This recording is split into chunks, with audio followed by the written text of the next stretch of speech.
Good morning, everyone, and thanks for joining today's webinar. I'm Andrew Campbell-Edie. I'm the Communications Manager at the Irish Centre for Diversity. Um, just some self-description for those that need it. I'm a black man in my 50s. My pronouns are he, him. I have shaved hair on my head and a black moustache. I'm wearing a red top with a collar, and I'm wearing glasses with a thick brown frame. I'm sitting in front of a white backdrop with the Irish Centre for Diversity logo, and that hides my messy bookshelves in my home office in rural Kilkenny. My accent is from London, but as I said, I'm based in rural Kilkenny. Um, Now, on to today. Everyone benefits when best practice in D&I is shared. So today's webinar has been devised to share insights and experience so that any learnings from our finalists in the recently held National Diversity Inclusion Awards can be applied to your organization and to help with any entries for the next award cycle. Today's session focuses on the category Outstanding Diversity Initiative, and I'll shortly hand over to the award sponsor, and then we'll hear from some of the finalists and then with the award winner, wrapping up in about an hour. Some housekeeping before we start. We're joined by Orla McCabe, our ISL interpreter for the session. The session is being recorded and will be available on the Irish Centre for Diversity website, which is www.irishcentrefordiversity.ie. Everyone's muted except the panel. Please share any comments in the chat function. We'd love to hear which organizations you're joining us from today. And also a packed schedule means that we won't have time for Q&As, but please do post post questions in the chat section, and we'll get to them if we can, and if we don't, we'll share the answers at a later date. Some apologies before we start. The National Treasury Management Agency is a shortlisted finalist in this category, but scheduling means that they couldn't join us today. The judges were impressed by NTMA's culture map, which is a prominent visual representation of the diversity of the employee base. What this does is it increases the sense of welcome for new recruits and ensures that team members feel that their heritage is recognized and valued. Before we start, it's important to mention that Matheson, like the other sponsors and the Irish Centre for Diversity, had no part in the judging process, and also couldn't enter themselves. On that note, I'm very pleased to introduce our host for today's session. It's Daragh Bogan, who is the Impactful Business Program Manager, which covers D&I, corporate social responsibility, the environment, and the arts at Matheson LLP. Daragh will shine a light on his organization's EDI advances and lead what's sure to be an inspiring and uplifting conversation. So, without further ado, I'll hand over to Daragh. Thank you, Andrew. Good morning, everybody. It's great to be here. My name is Daragh Bogan. I am a sadly middle-aged white man with I would love to say a shaved head, but no, I'm bald. And I am wearing a grey top. I've got the Matheson logo behind me.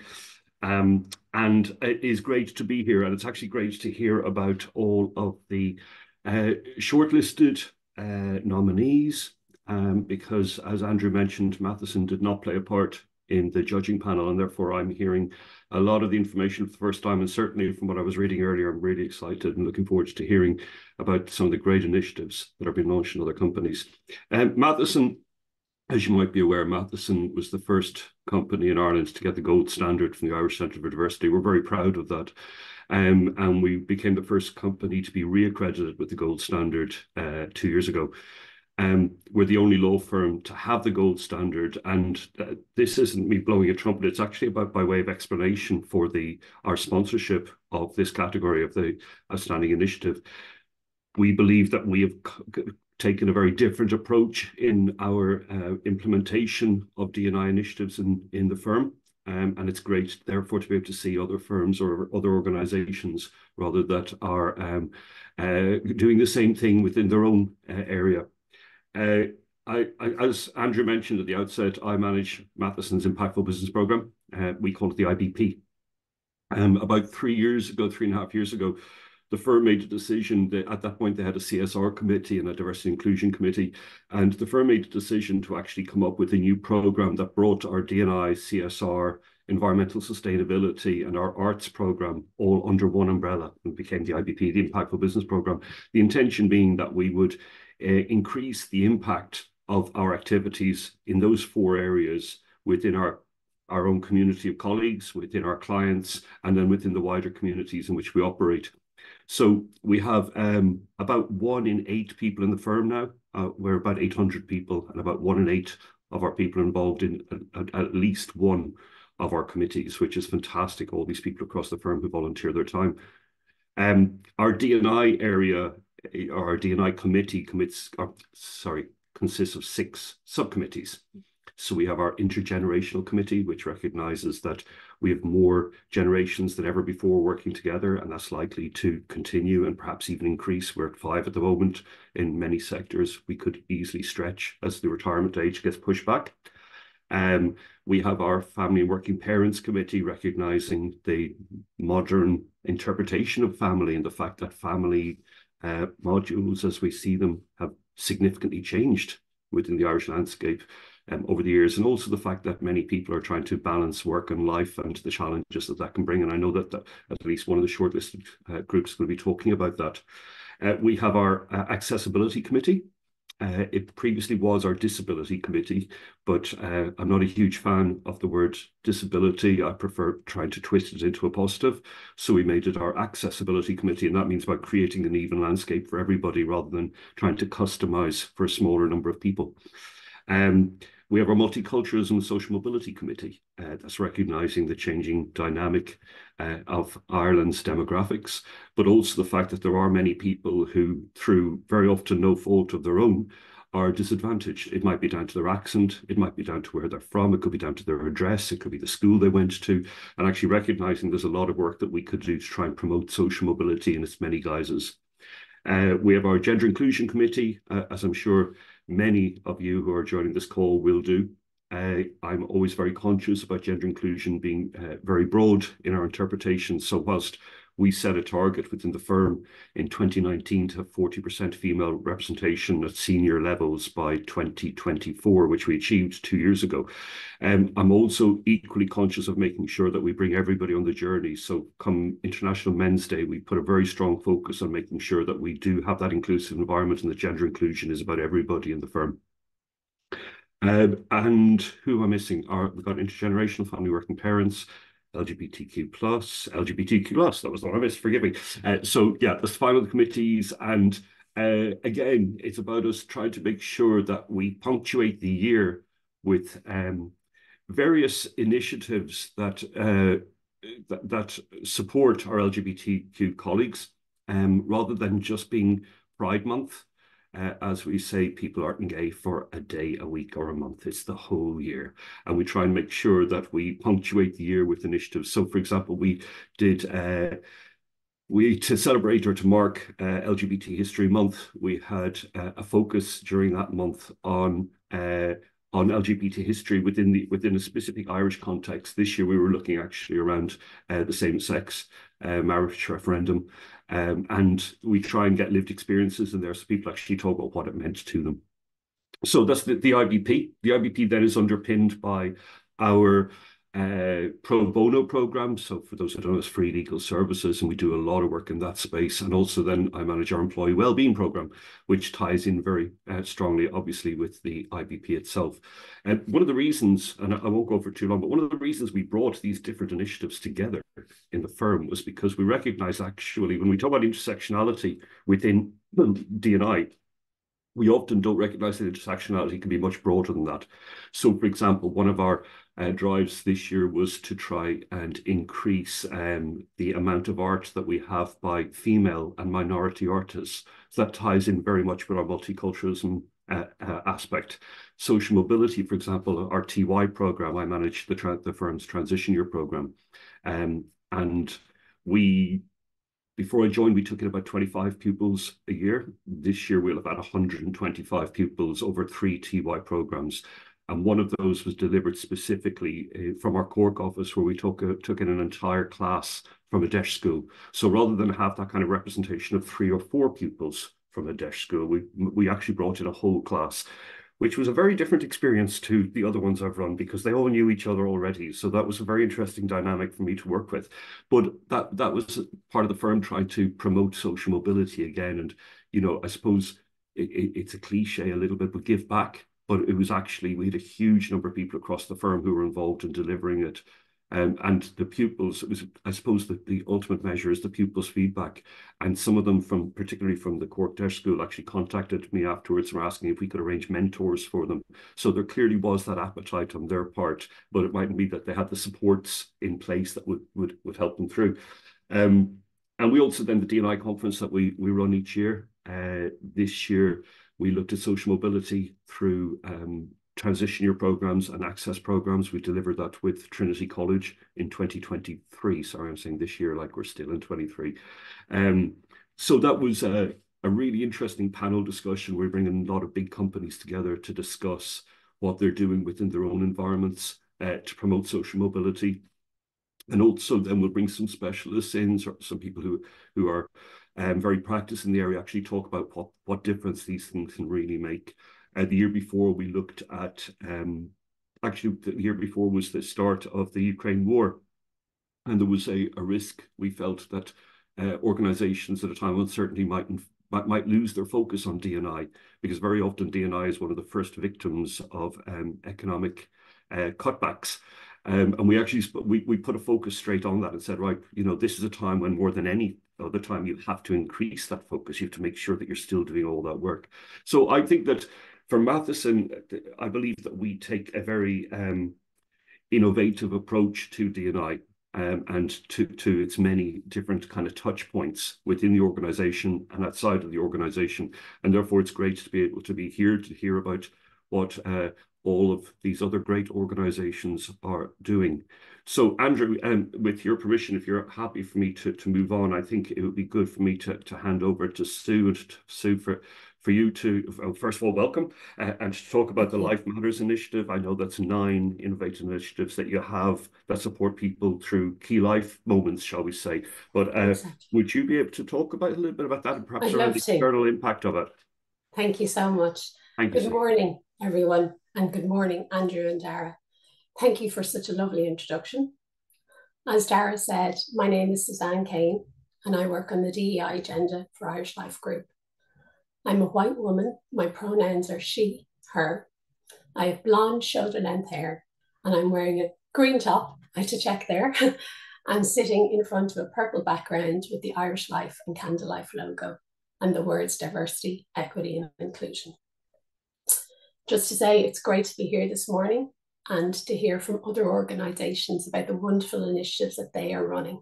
So thank you in advance for sharing. So we are delighted to have the opportunity to share with you our DEI approach with a spotlight on our externally endorsed Life Matters programme. Our Life Matters programme is about supporting people in moments that matter in their lives.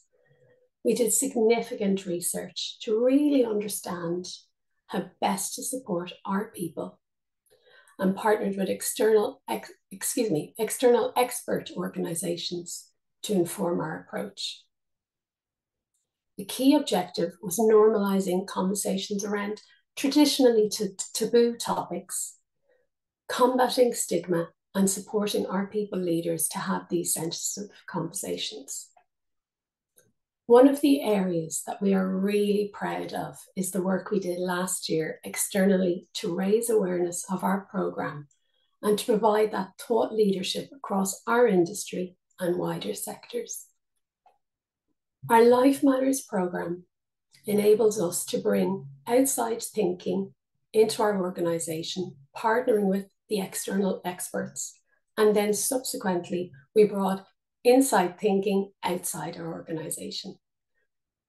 I'd like to talk you through some of the ways we shared our approach, including our journey, the challenges we faced, the lessons we learned, and the impact.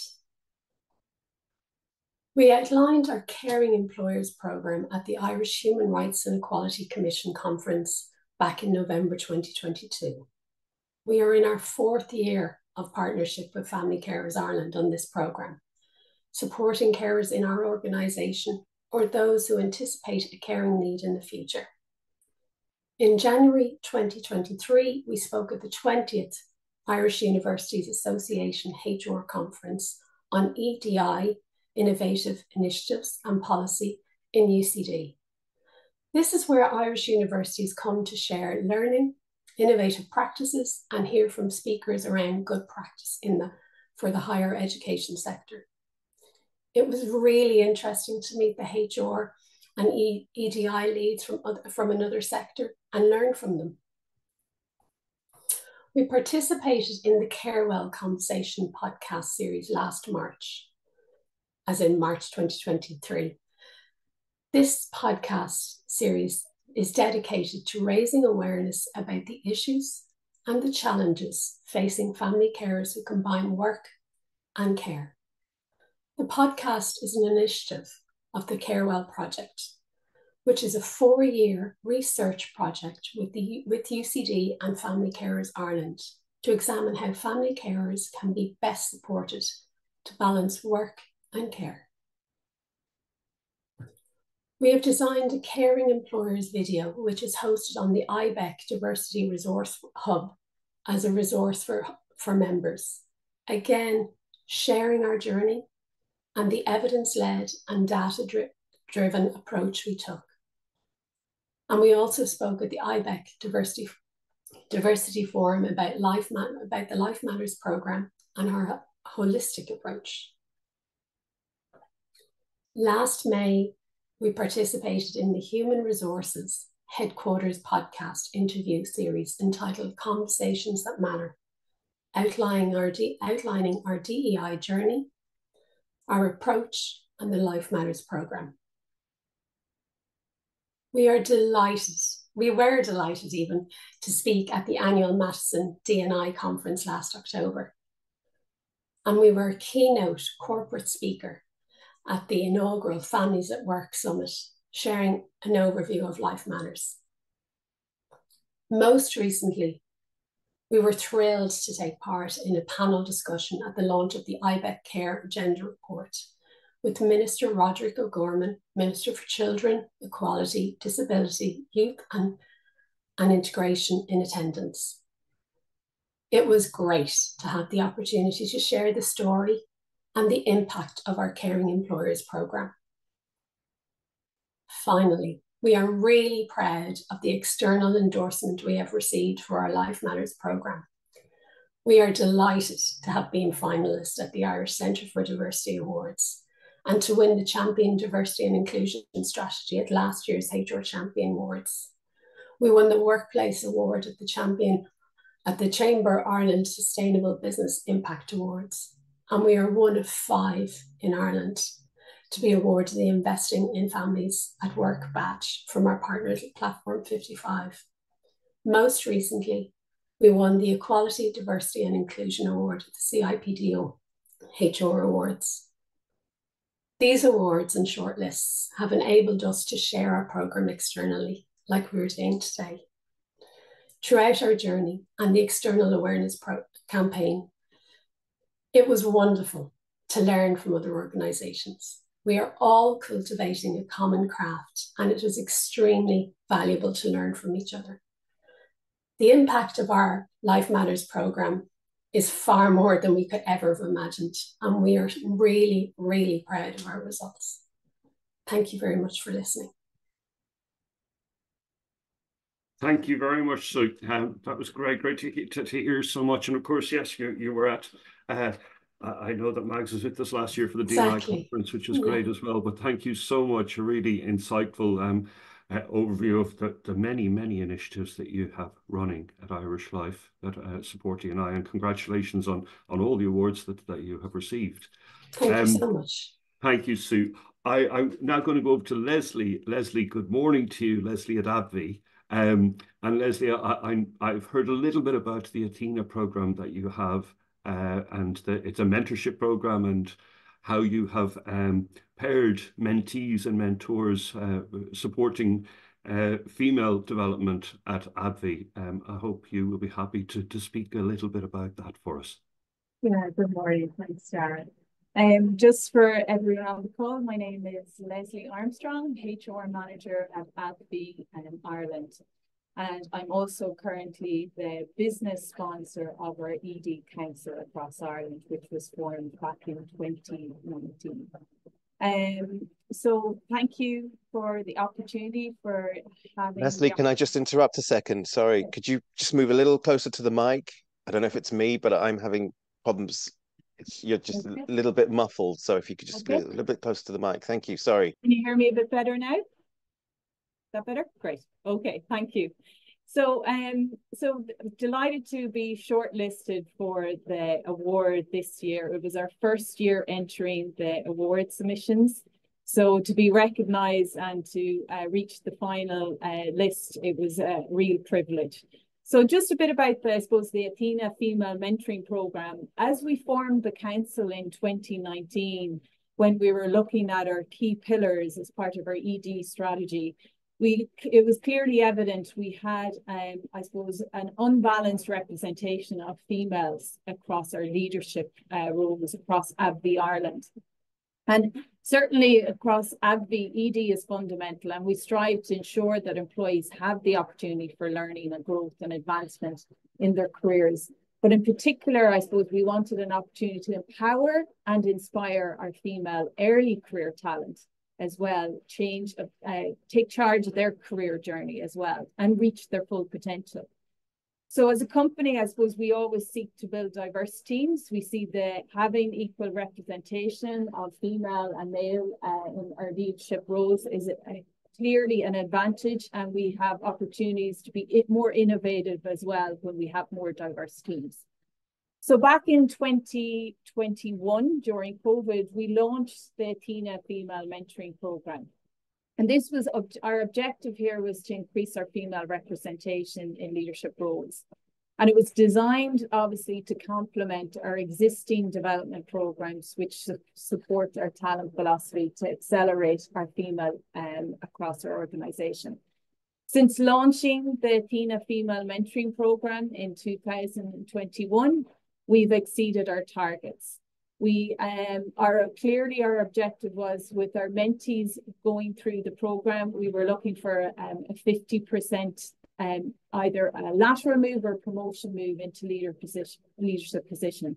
However, in year one, that exceeded by 73% of the participants receiving a promotion move. And since then, it has exceeded. Our aspirational target is to reach 50% female and male representation.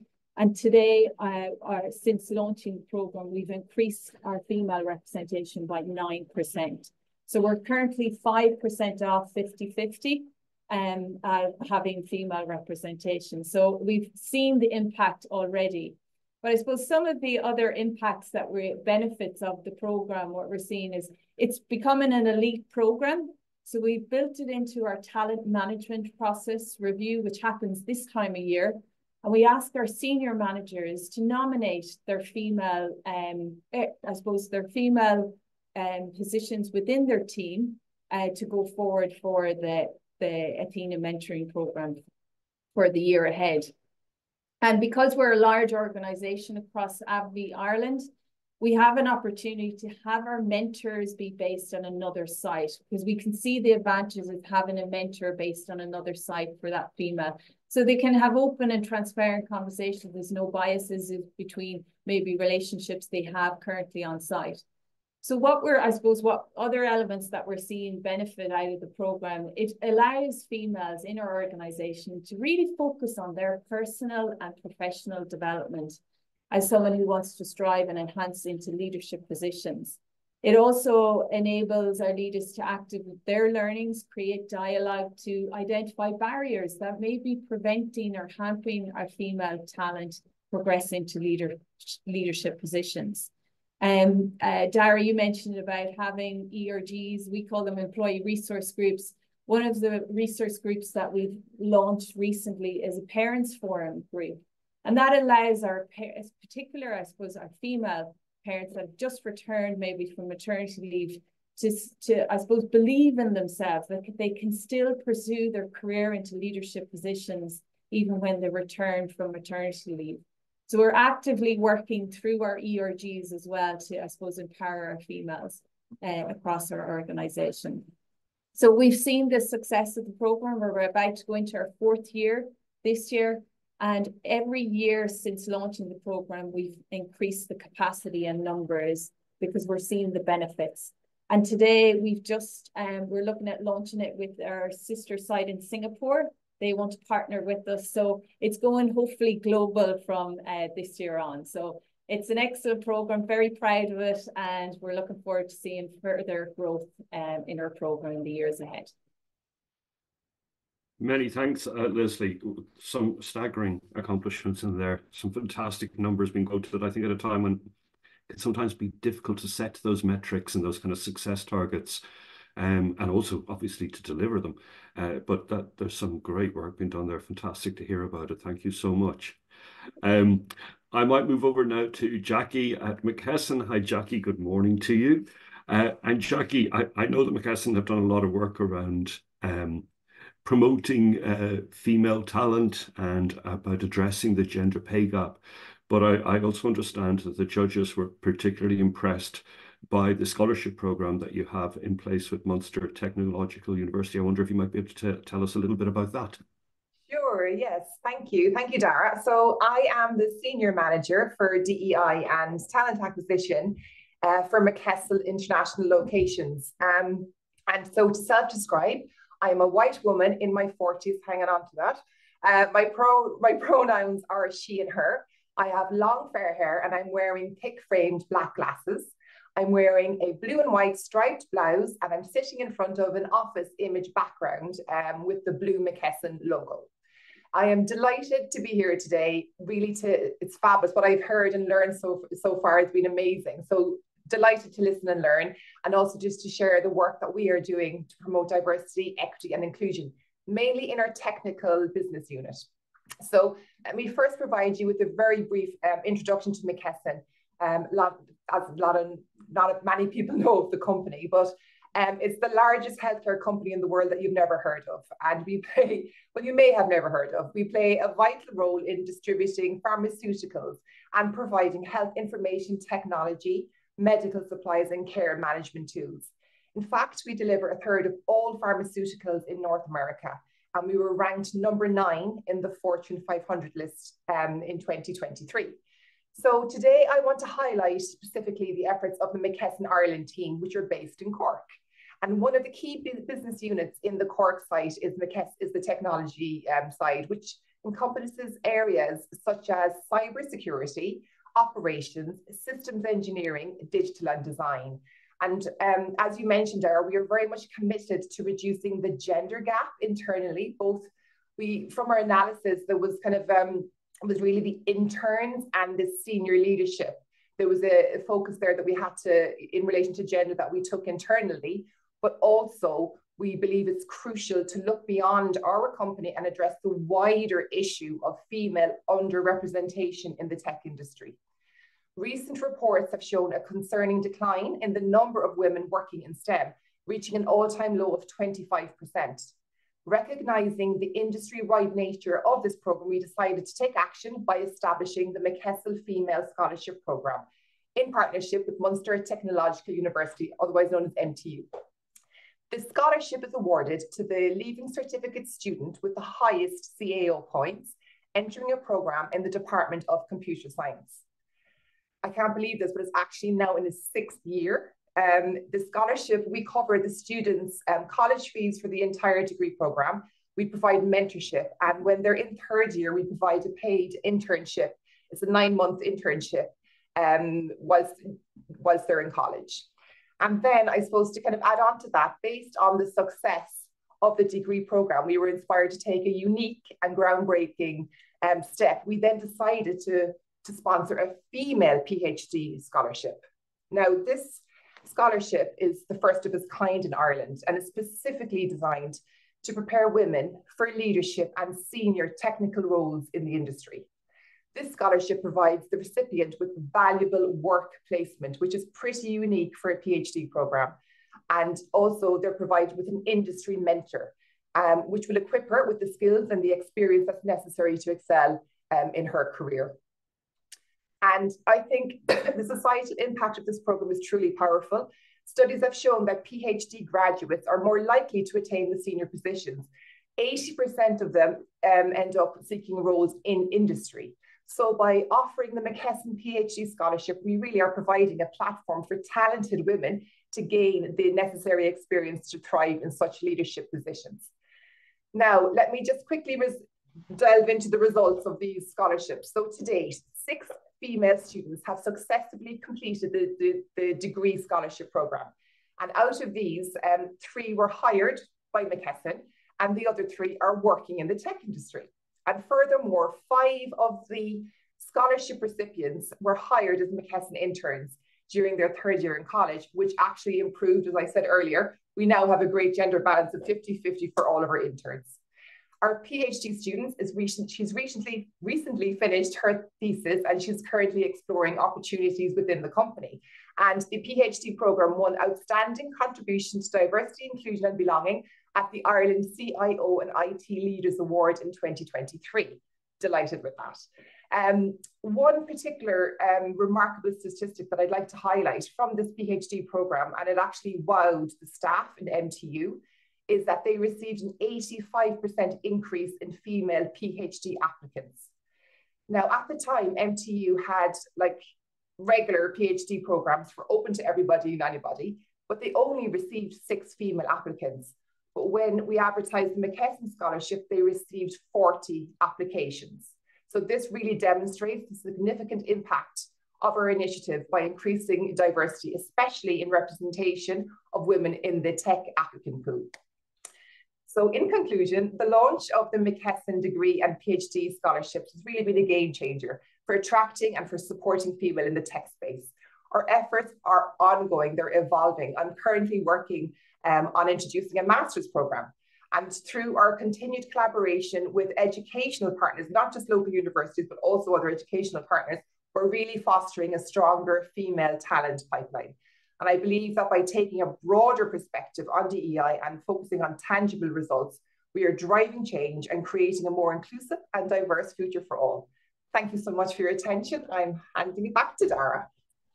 Thank you very much, Jackie. Great to hear mentoring again featuring. It seems to be a theme that's running through some of the nominations. And what staggering results, you know, to go from 8 up to, or 6 up to 40, I think was the 2 figures.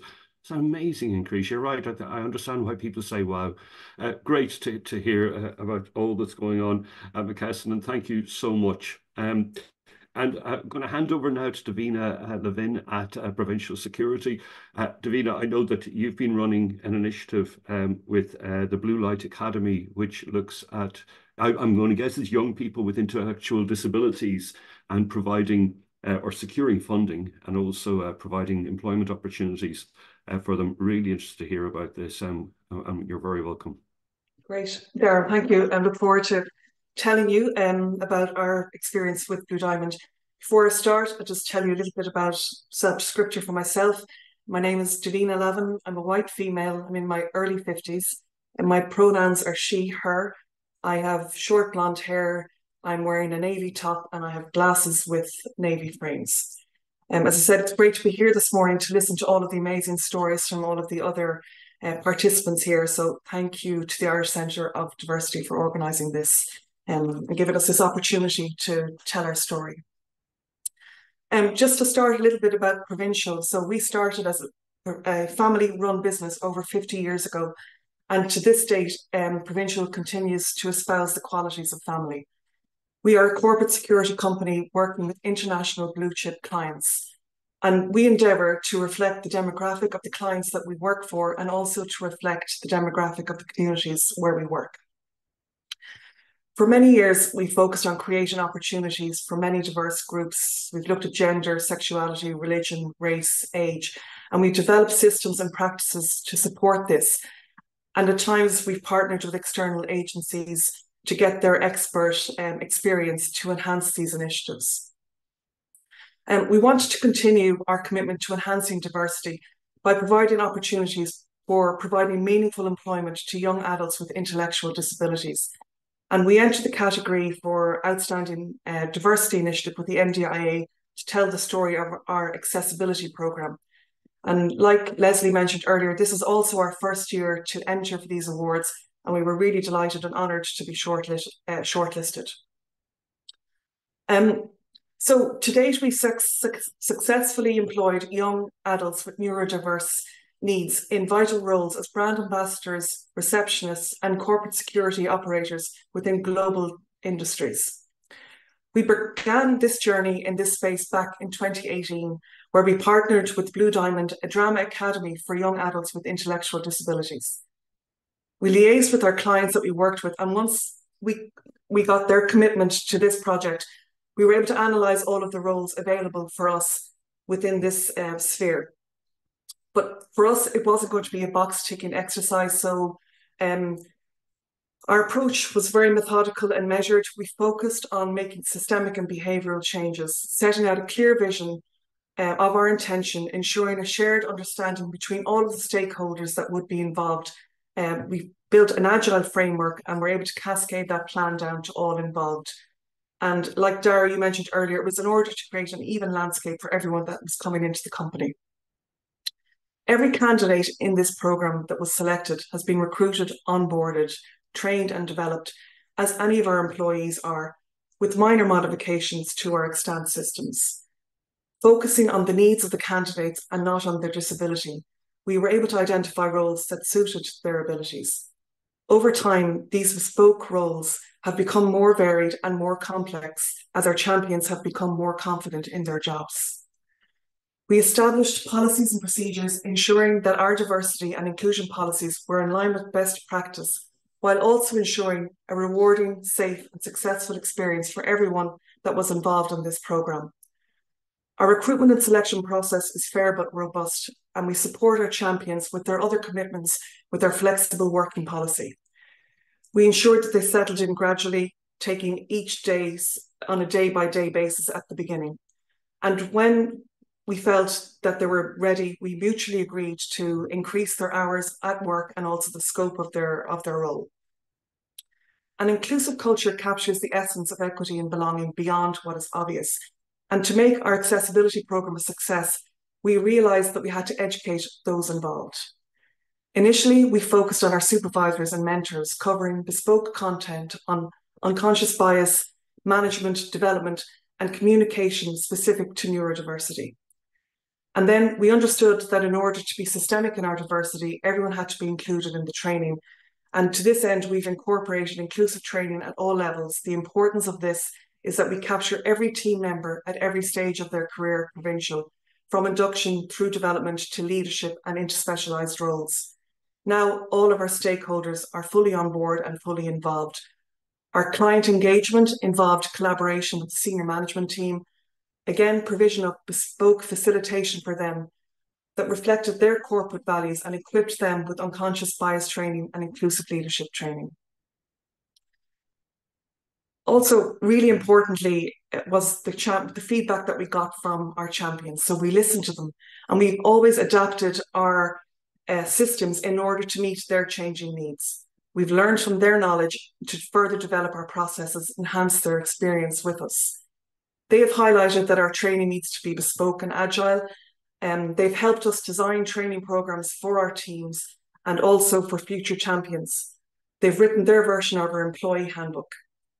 Really importantly is that they told us that their needs are human needs and not special needs. So what I find really, I suppose, valuable, when I'm there on a daily basis, looking at our champions coming into work, is I see them travel into work. They travel on public transport. They walk through the same big doors of those corporate firms. They swipe their badges and they go to work like other people their age. They wear the same uniform. They're paid the same wage. They enjoy the same benefits and participate in the same CSR and social events as their colleagues. In 2016, only 22% of adults with disability had employment, and people with intellectual disabilities were the lowest within this group. Our accessibility programme has created a framework to provide opportunities for people with neurodiversity. We're really only at the tip of the iceberg with the work that we're doing at the moment, but we're really excited to continue to develop and stretch this programme to give more people with neurodiverse needs the same prospects of employment. Thank you very much. Davina, thank you very much. And my apologies, it was Blue Diamond. I misnamed them at the start, and my apologies to you for that. Fantastic. Just again, so much learning there. I love the idea of the champions helping in the writing of the handbook. And I'm sure that was a very interesting exercise, actually bringing in those different kind of voices and I suppose interpretations. And also I loved that you design around the needs of the champion, which I think is just so good. Again, in a completely non-condescending way. I was jotting notes and I just love those sorts of ideas. So thank you so much for joining us. Finally, we would be handing over to Carol Andisi, but Carol, as you might have heard earlier, is unable to join us today. And in her absence, she has recorded a video for us. Hi, everyone. My name is Carol Andisi. I am a white female. I have mid-length curly hair and I wear red glasses. My pronouns are she and her, and I am a marketing manager in Nestlé Ireland. And it's so lovely to have the privilege to be on this call today, albeit I have to apologise that I am not there in person. So sincere apologies about that, but certainly there in spirit. Firstly, I would like to thank the Irish Centre for Diversity for all their support and help, and huge thanks to the team there for all their support. Without further ado, I would like to give heartfelt thanks to our sponsor, Matheson, and to Lorraine Roach. So huge thanks, Lorraine, for your very kind award and for sponsoring it. And of course, to my fellow finalists, thank you very much for being privileged to be in a group of outstanding diversity initiatives, and we're very honoured and very humbled actually to be in such a group. So hope you're all having a great webinar, and I'm sure you are. So I'm here today to talk to you about Nestlé UK and Ireland's initiative, which is called Who I Am. And Who I Am is an initiative run by employees right across UK and Ireland, Nestlé UK and Ireland. We're over 5,000 employees. And it was founded in 2019 by my wonderful colleague, which you would have seen on stage in February at the awards night, Ellie Prail.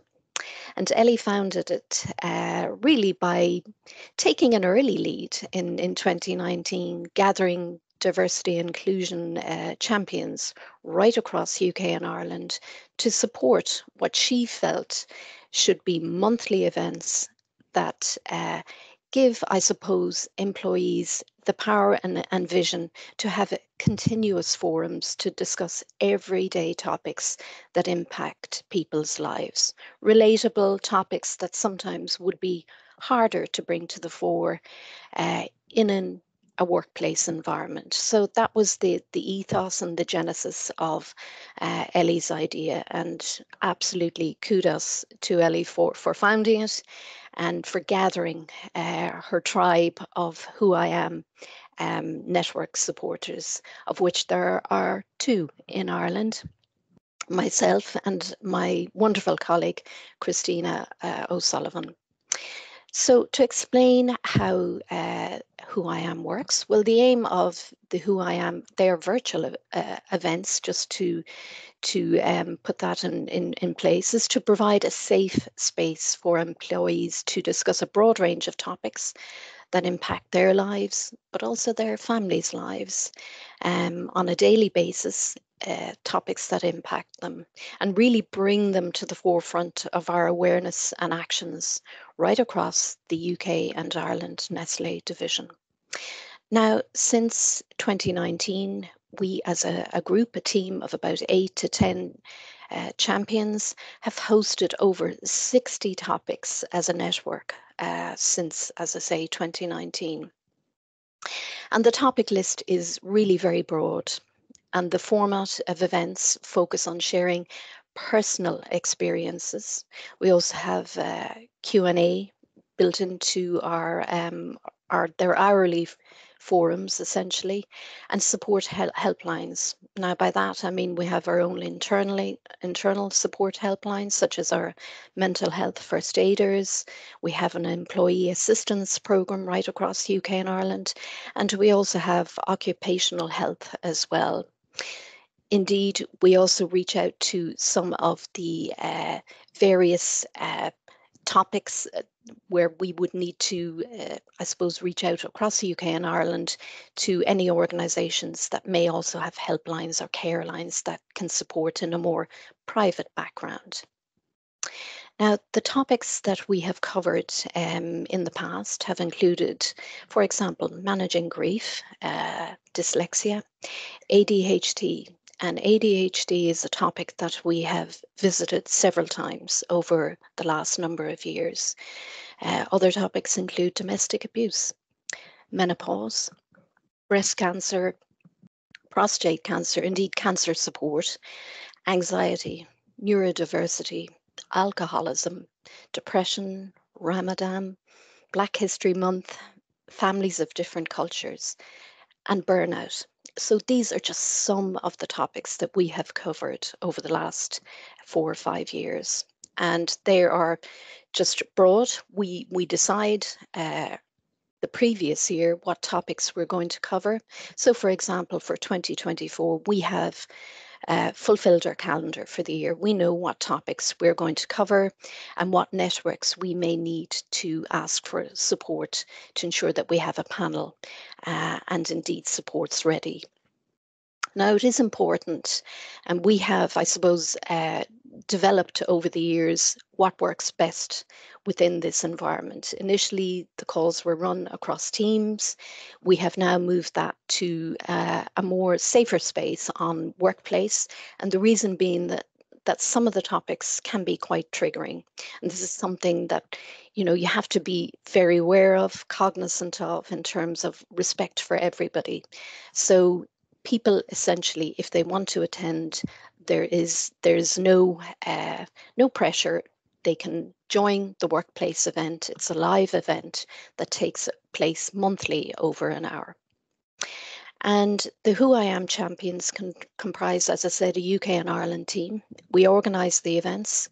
We have a passion for diversity, equity and inclusion. We do not work in HR. We are not HR BPs. We're not inclusion and belonging specialists. But we just have, I suppose, an innate ability to work together as a team and feel passionate and powerful to bring events that are relatable right across many topics to our teams in the UK and Ireland. So the Ireland team have hosted several of the Who I Am events over the last number of years, anything from managing stress through meditation, anxiety. We've covered infertility awareness, eating disorders, diabetes. We had a very big session last September on autism. And that was a very powerful event, huge reaction to it because just to explain, I had to get a panel together for that, and it took probably 4 or 5 months to do that because, again, you're managing very sensitive topics and you have to ensure that the employees are very comfortable to talk about their own personal experiences. So for example, we would have looked at lived experience, cared experience with respect to autism. And it really was such a powerful session. But I had to work with the panel over 2 or 3 months on various different calls, getting set up with questions. And really the whole aim of these virtual events is that they take place over an hour, generally lunchtime. So if people are having their lunch, be it at work or at home, they can listen in. And indeed, we record the event as well. So the host, be it me or anybody within the Who I Am team, we reach out to between 3 to 6 employees to speak sensitively at their own pace and at their level of comfort about their experiences. Now, as I said, it does require preparation months in advance. And this is where you do either need to buddy up with somebody in the network, or if you're comfortable, you just reach out to your various networks. And when I say various networks within Nestlé, we have Parent Talk, we have Nestability, Proud at Nestlé, Gender Equity, we have our mental health and wellbeing team, first aiders, and Eradicating Racism as well. So we also reach out to our colleagues and employees, people we know that potentially would feel comfortable to talk about sensitive topics. And really, the whole premise of Who I Am is to bring a wider awareness of these topics to our employees, but also to help them know that we are listening, and there are panels and networks of supports that can help them, because sometimes these topics are very difficult to talk about just on a day-to-day basis. They're sensitive, they're personal. So once the panel is selected, the host organises a setup call to discuss and agree the approach, and I've pretty much touched on that. And that really is to make sure everybody is comfortable. There should be no pressure. That's important. And if an employee or a panelist feels pressure, I would really have a separate call with them to just make sure, are they still comfortable, not to feel that they have to go along with it if they're still feeling vulnerable. It takes a lot of courage to come on these calls. That's the other important thing. You are being vulnerable and opening yourself up to revealing perhaps some I suppose issues that you have in your personal life that other colleagues may not be aware of. Now, generally, follow-up check-in calls are organised by the host in advance of the event, and I would generally tend to have one a week for about 4 weeks in the lead up to the actual event. So fair bit of preparation going in behind the scenes, reaching out to the networks 3-4 months in advance to get the panel together, then linking in with the panel for about 2 or 3 months, not daily, not weekly, in the month leading up to the event.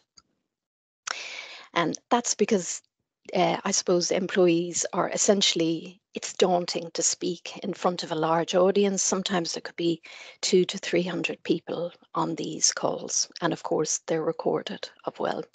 So we're responsible as host for recording the session, for uploading to our Inclusion and Belonging Hub. And this gives access to any employee who may not be able to be there on the day, but really it's quite incredible to see the amount of views that these events get. We also collate a newsletter on the discussed topic. We post all the helplines, support lines, and we put that on our internal workplace as well. So I suppose as a Nestlé Ireland team, yeah, we have hosted and been panelists on quite a few discussions over the years, and we have learned that this preparation process is pivotal. You have to put in the preparation to ensure it works for the panel and for your employees.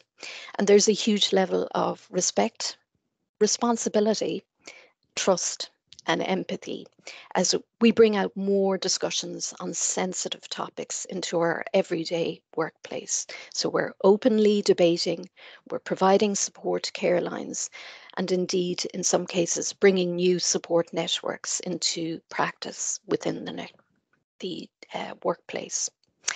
So as I talked about our recently held panel discussion on autism, we see we received an incredible reaction to that event. Many colleagues contacting me to say how relevant it had been to their lived experience, be it as a carer or somebody who was diagnosed with autism. Indeed, we had people whose children had been diagnosed with autism, and indeed the parent had also at that time been diagnosed. So they were very powerful, very emotional discussions, but really elevated the whole topic of neurodiversity. And yeah, that essentially is how we work. It is, of course, we are the hosts and we organize the events, but it is the panel. And I really can't emphasize this enough. It is the panel sharing their stories that are the courageous ones. And it's uplifting, it's empowering to see the support that they get from their wider employee group. So, you know, these powerful sessions, they break the mold on topics that can otherwise be difficult for employees to bring to the forefront themselves in a workplace environment. And that is the very essence of who I am, a support workplace structure to keep discussions ongoing on sensitive topics to help everybody feel included, supported, but absolutely at the heart of it, heard. Our employees are essentially given a voice and can be heard. Thanks very much, and I wish you a great rest of webinar.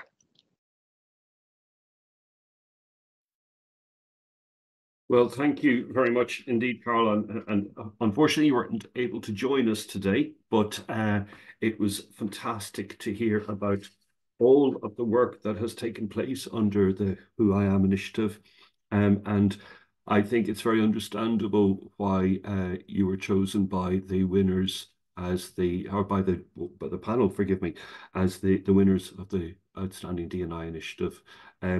There were some things that really resonated with me in there, that the words around respect, responsibility, trust, and empathy. And also, I really like the idea of that we do something similar at Matheson, where when we host an event, that we record it and place it on what we call our learning hub.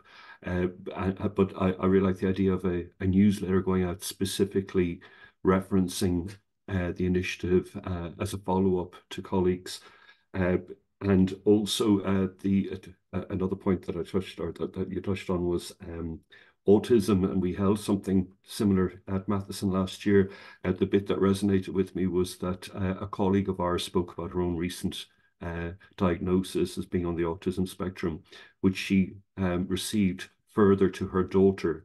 Her daughter basically said, "We're so similar. If I have autism, why don't you have it?"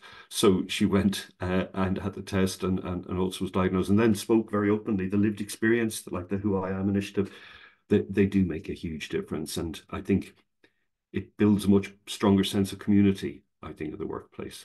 So thank you very much, Carol, and thank you to all of today's panelists. It was fantastic hearing all of the great work that's been done in so many different organisations across so many sectors as well. Andrew, I'll hand back to you. Thank you very much, Darren. Thank you very much for hosting such a great session.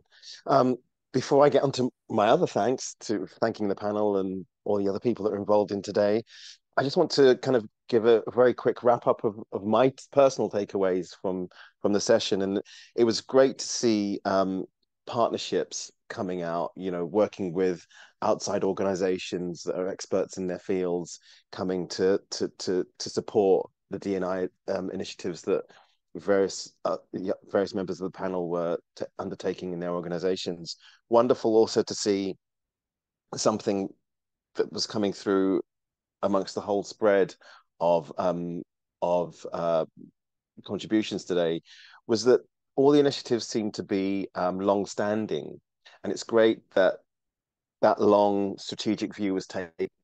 Okay, we're not doing this as a tip size. We're not doing it as a sticking plaster to whatever. It's, you know, we're committed to this initiative, and we're going to be in it for the long haul, because, you know, D&I progress isn't a sprint. It's a continuous journey of improvement. So it's great to see that whole dynamic was taken on board, and also great to see that the initiatives evolved over time.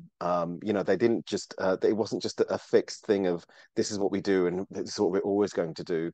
It's great to see listening to the various different stakeholders and adapting the initiatives to fit and adapting them over time as needs change and the business change. So absolutely wonderful to see.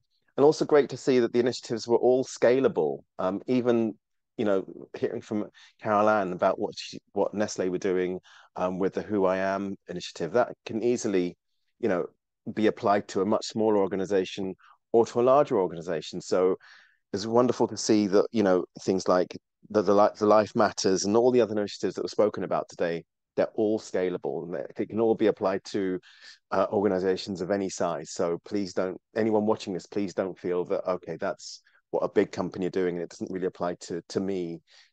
Hopefully you can see that it can all be changed and all can be fit into organizations of any size. So that's my takeaway. I took loads of notes, and that's just a very, very small snapshot of what I took away from it today. But the recording will be available for you to go back, take your own notes, and cherry pick from the different initiatives that were outlined today. Speaking about the recording, I know that we had some issues, some technical issues with Carol Ann's video there. Please do visit the recording and that will be edited in seamlessly, so not to worry about that. So apologies for that.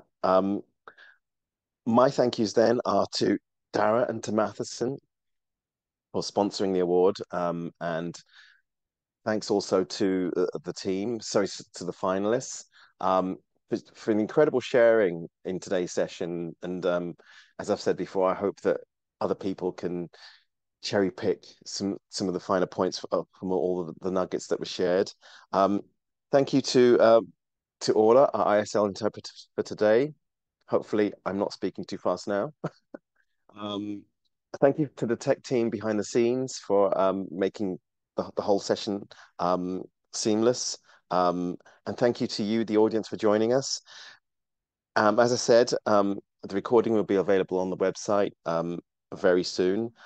Please do check our website also for other recordings in the series that covered all the different award categories. And if there's anything that the Irish Centre for Diversity can do to help your D&I journey, please do get in touch. That's it. Thank you very much. Thank you, everybody. Thank you.